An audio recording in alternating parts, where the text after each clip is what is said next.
course, Alabama. And as you guys know, Alabama defeated USF by a score of 42-16. USF is the team that Alabama played last year, in which they didn't start Jalen Milroe, and they benched Tyler Buckner and had third-string quarterback Ty Simpson in, and they won by a score of 17-3. And that's when a lot of people started to question Alabama and what they'd be able to do. And as you guys know, Alabama went on from that game to win the SEC championship game and make it to the college football playoff. So this is the rematch of that game from last year. And for those that were watching the game, there was a lot of cause for concern. There's quite a few sweaty palms in Tuscaloosa due to the way the game was moving. It was difficult for Alabama to get into an offensive rhythm up until about midway through the fourth quarter. Quite frankly, the defense played well, in limiting USF to, I believe it was under 350 yards total, and forcing USF to commit turnovers and settle for field goals in the red zone. The defense played proficiently, played efficiently for Alabama. And by the way, last week I talked about how the linebacker position needed to step up for Alabama in order for them to be truly successful. And that linebacking core and their ability to seal the edges and prevent outside runs has improved tremendously in just a week. This is a linebacker core that isn't built the same as previous Alabama teams under the Nick Saban regime in the terms of they're big and kind of stocky, and they do a good job of closing up the gaps, the interior gaps. This linebacker core does a great job of closing off the edges and preventing those, like I said, jet sweeps and counters and zone reads. They do a good job of funneling everything back to the middle. So the linebacking core is starting to improve for Alabama. However, offensively, there was a cause for concern. There was 3 fumbles on 4 possessions to start out the second half for Alabama. For those who watched Alabama last year, bad snaps, fumbled snaps, were a cause for concern.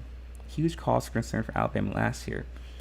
And though the snaps in itself weren't too big of an issue except for one on a fumble, the fumbles in general were a bit of a cause for concern for Alabama because it showed a lack of focus for the team.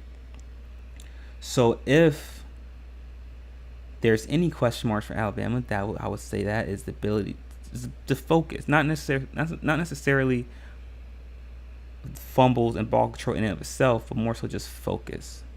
And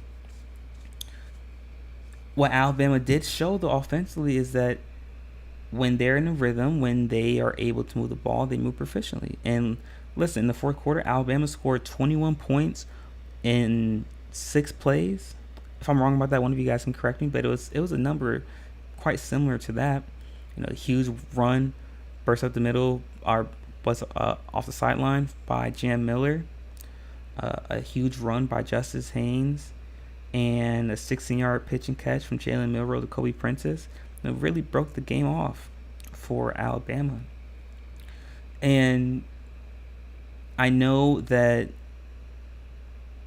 the tackle that was starting in place of Caden Proctor, who was hurt, was getting a lot of flack because he had, I believe, 4 holding calls on him, and he just didn't have a good game. And so they sub out that tackle, and they replace him with another tackle who wasn't even supposed to be playing that game because he was hurt as well. And the new tackle comes in, and that's when Alabama, like I said, scored 21 points in 6 plays or something like that. And is that a cause for concern for Alabama, depth at the offensive line? I don't believe so, because we have to remember that offensive line, that tackle that was starting in place of Proctor initially, was a freshman. And it's good that he's able to get those reps and make those mistakes now against the USF as opposed to a Georgia or a Tennessee or an LSU or even a Wisconsin next week. It's good that these young players are able to make mistakes and they're able to learn on the fly through in-game reps, because anyone who's played collegiately, professionally, we all know that there's no simulation for game reps. There's just, I don't care how game-like you make the practices, how game-like you make the workouts, there is no simulation for game reps with the fans on your back, with that aura and atmosphere and that heightened sense of adrenaline, being under the lights, being in the stadium with all eyes on you. You cannot simulate that in any way, shape, or form. So the best way to get that experience is simply by playing in the game reps, playing in the game in itself. So it's good that these young players are able to get that experience and learn on the fly just like that.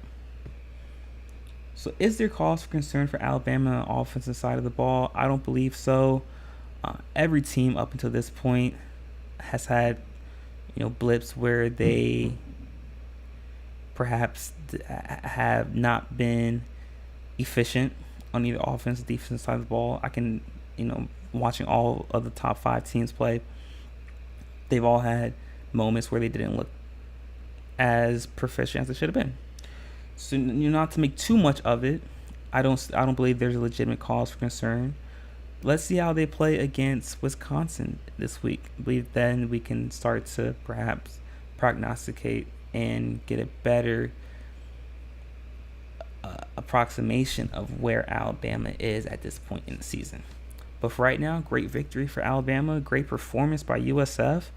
I mean, wow, is that going to be a great team moving forward, right, this season? But let me know what you guys think in the comment section. Is there cause for concern for Alabama on the offensive side of the ball? Is there cause for concern perhaps on the defensive side of the ball? Or is it too early to make a statement like that? With that being said, guys, that's it for our show for today. Thank you so much for tuning in. It's been a wonderful show. If you haven't already, be sure to hit that like button, hit that subscribe button as well, so you guys can stay updated on all of our latest content.